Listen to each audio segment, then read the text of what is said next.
So मित्रांनो, या सगळ्या प्रोसेसमध्ये पुढे जाताना पहिला प्रश्न मनामध्ये असा येतो की आपल्या सगळ्यांना नेमकं जीवनामध्ये काय पाहिजे. याचं उत्तर रिलेटिव्हली सोपं आहे. ह्याच्यावरती तुम्हाला आता जे दिसत जरी नसलं तरी ते दिसणं महत्वाचं नाहीये. ते तुम्हाला सांगण्याचा मी प्रयत्न करतो की आपल्याला हवं आहे stability, success, wealth, good relations, joy, good health, प्रेम, fulfilment of dreams and desires. Are you with me? हे हवं आहे ना सगळ्यांना? ओके. ऍक्च्युअल आयुष्य कसं अनफोल्ड होतं आपल्यासमोर, हे सगळं हवं आहे. पण ऍक्च्युअल आयुष्य कसं अनफोल्ड होतंय आपण बघूया. आयुष्य सुरू झाल्यापासून शाळेतून आपण सुरू करूया. चॅलेंजेसनी सुरू होतं आयुष्य, अडचणींनी सुरू होतं आयुष्य. रिलेशनशिप मधले डिस्कॉर्ड अगदी शाळेतल्या वर्गातल्या मुलांच्या पासून, शिक्षकांपासून, घरातल्या जे कोण आई वडील असतील त्यांच्यापासून सुरू होतात. हेल्थचे प्रॉब्लेम्स निर्माण होतात. अनहेल्दी कॉम्पिटिशन्स लहानपणापासून बघतो. प्रचंड प्रमाणामध्ये ईर्ष्या निर्माण होते, जेलेसी निर्माण होते, मत्सर निर्माण होतो, अपयश निर्माण होतं, बिट्रेल, फसवतात आपल्याला लोक, ही फसवणूक निर्माण होते, कॉन्फ्लिक्ट्स निर्माण होतात. तुम्ही जर बघितलं तर तुमच्या लक्षात येईल की इथं काहीतरी फार वेगळं पाहिजे आहे जीवनामध्ये आणि बरोबर ह्याच्या विरुद्ध काहीतरी जीवनामध्ये निर्माण होत आहे, प्रत्येकाच्या होत आहे. असं नाहीये की ह्याला कोण अपवाद आहे, अरे मेरे जिंदगी में तो कुछ हुआ ही नहीं, सब ऐसे ही निकल गया. फार थोडे लोक असू पण शकतील, मला माहित नाही, मी नाही बघितलेले आतापर्यंत, मी नाही बघितले. मी ज्यावेळेस मोठा व्हायला लागलो माझ्या लक्षात यायला लागलं की ह्या बाजूला जे लिहिलेलं आहे हे सगळं मला हवं आहे आणि ऍक्च्युअल आयुष्य असं समोर यायला लागलेलं आहे. मग जे हवं आहे आणि जे प्रत्यक्ष आहे त्याच्यामध्ये प्रचंड मोठा गॅप आहे. हा गॅप आहे. या गॅपचं पहिलं कारण आहे, या गॅपचं पहिलं कारण आहे की माझी इच्छा आणि माझं प्रत्यक्ष हे अलाइनमेंट मध्ये नाही. It is not in alignment.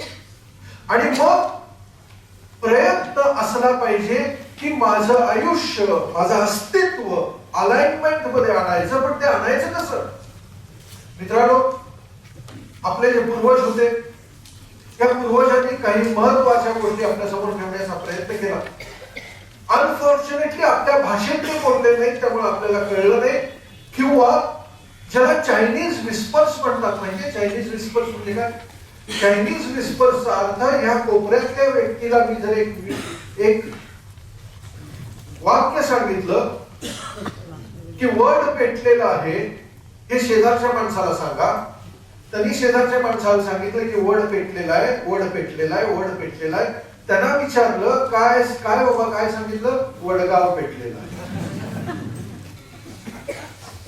इथून सुरू केलेलं तिथपर्यंत ज्यावेळेस जातं त्यावेळेस ते बऱ्यापैकी प्रमाणामध्ये डिस्टॉर्ट होतं. त्यामुळे आपल्या पूर्वजांनी जी संकल्पना निर्माण केली ती संकल्पना आपल्यापर्यंत डिस्टॉर्टेड स्वरूपामध्ये आली, डिस्टॉर्टेड स्वरूपामध्ये आली. आणि म्हणून आपल्याला खरंच कळलं नाही.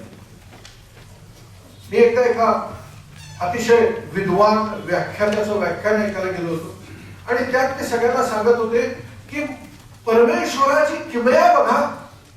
परमेश्वराने आपल्याला जन्माला तर घातलं, पण जन्माबरोबर इन्स्ट्रक्शन मॅन्युअल दिलं नाही. टाळ्या सगळ्यांची सगळी असे इन्स्ट्रक्शन मॅन्युअल कुठे दिलं नाही. पण मी ज्यावेळेस विचार केला त्यावेळेस माझ्या लक्षात आलं असं नाही घडलं. कारण परमेश्वर असं करणार नाही. माझा जन्म होण्याआधीच माझ्या आईच्या शरीरामध्ये दुधाची व्यवस्था करणारा तो परमेश्वर, तो मला जन्माला घालताना इन्स्ट्रक्शन मॅन्युअल देणार नाही असं होऊ शकेल? असं होणार नाही. आजार कोण निर्माण करतं?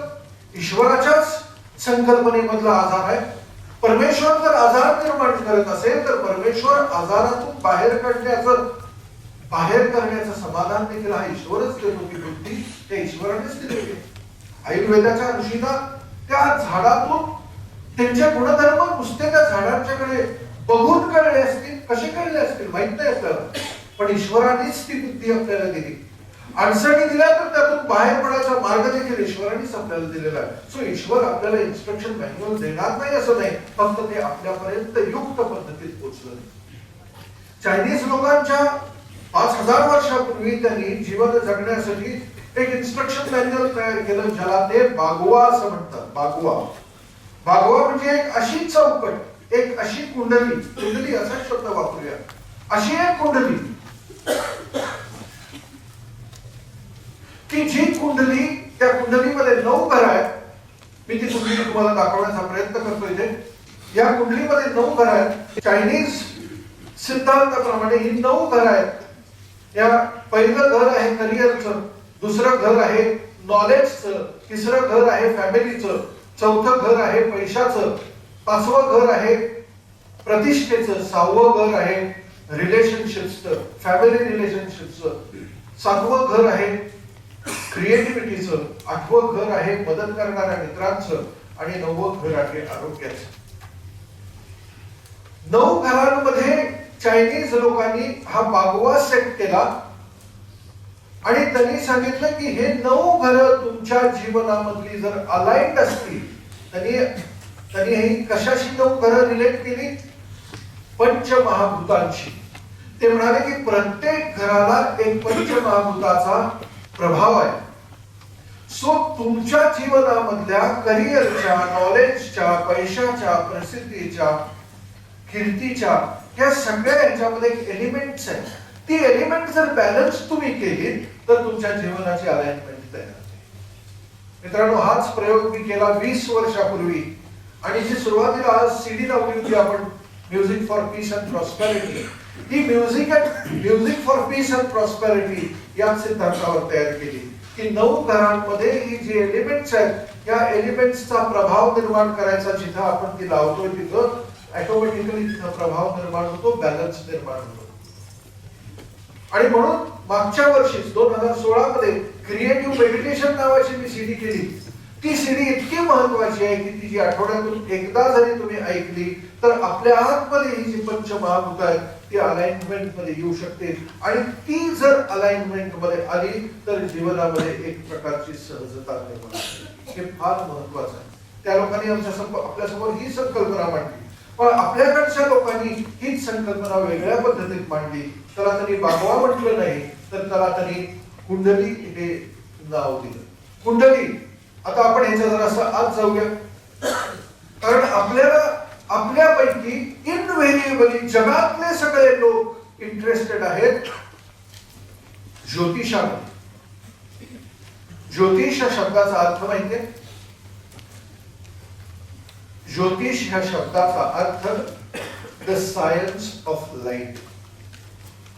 कुठला लाईट? आतमध्ये जो प्रकाश आहे, कारण तो प्रकाश इज एनर्जी, तो प्रकाश आहे म्हणूनच मी जिवंत आहे.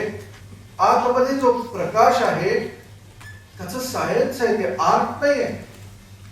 How to align that is science, it is not art. सो ज्योतिष हे भविष्य बघणे नव्हे, पण तसं आपल्या समोर आलंय. पण ज्योतिष हे भविष्य बघणं नाहीये, तर ज्योतिष हा आपल्या आतमधला लाईट कसा अलाइन करू शकतो याचं शास्त्र आहे. आणि म्हणून आपल्याकडच्या लोकांनी आपल्या समोर ठेवली एक कुंडली. तुम्ही सगळ्यांनी ही संकल्पना समजून घ्यावी अशी माझी इच्छा आहे. आपल्या समोर ठेवली कुंडली, आपली कुंडली. कुंडली या शब्दाचा अर्थ काय? कुंडली, कुंडल हा शब्द कुठून आलाय? कुंडली हा शब्द कुठून आलाय? कुंडल या शब्दातून आलाय. कुंडल या शब्दाचा अर्थ स्पायरल, दॅट विच स्पायरल्स. आणि तुम्ही जर इथं बघितलं तर तुम्हाला एक चित्र दिसेल. It is a spiral. What spirals? What spirals? हे चित्र तुम्हाला कसली आठवण करून देतं?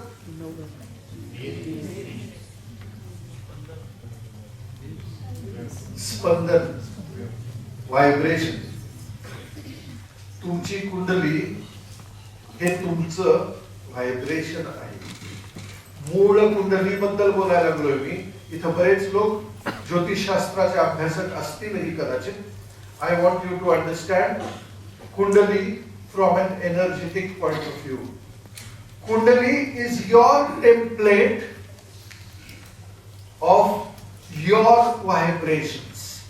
व्हायब्रेशन्स कशाचे, कशाला दिलेले व्हायब्रेशन्स? आता आपण काहीतरी इंटरेस्टिंग बघण्याचा प्रयत्न करूया मित्रांनो. तुमची कुंडली तुम्ही कशी जागृत करू शकता हे काहीतरी तुम्हाला मी आज सांगण्याचा प्रयत्न करणार आहे. आपल्या ऋषीमुनींना हे त्या काळामध्ये कळलं होतं. आपण बघण्याचा प्रयत्न करूया की आपल्या कुंडलीमध्ये 12 घर आहेत. आपली कुंडली 12 घरांनी बनलेली आहे. प्रत्येक घराचं एक क्वालिटी आहे. आणि एक महत्वाची गोष्ट लक्षात घ्या, या प्रत्येक क्वालिटीला काय म्हटलेलं आहे? भाव म्हटलेलं आहे. बघा, पहिलं घर जे आहे ह्याला लग्न घर म्हटलेलं आहे. लग्न, नुसतं लग्न नाही आहे, लग्न भाव. लग्न भाव, भाव is emotion, emotion is vibration. लग्न, लग्नाचा अर्थ काय? पहिलं घर हे लग्नाचं आहे. लग्नाचा अर्थ काय? लग्न म्हणजे शुभमंगल सावधान. या लग्नाबद्दल बोलत नाही आपण. मग ते पहिल्या घरामध्ये काय? लग्न काय? लग्न या शब्दाचा अर्थ लग पासून तयार झालेला आहे. लग, लग म्हणजे टू जॉईन.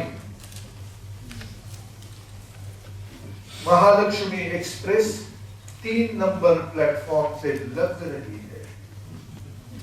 लग्न, जोडणं. कशाचं जोडणं?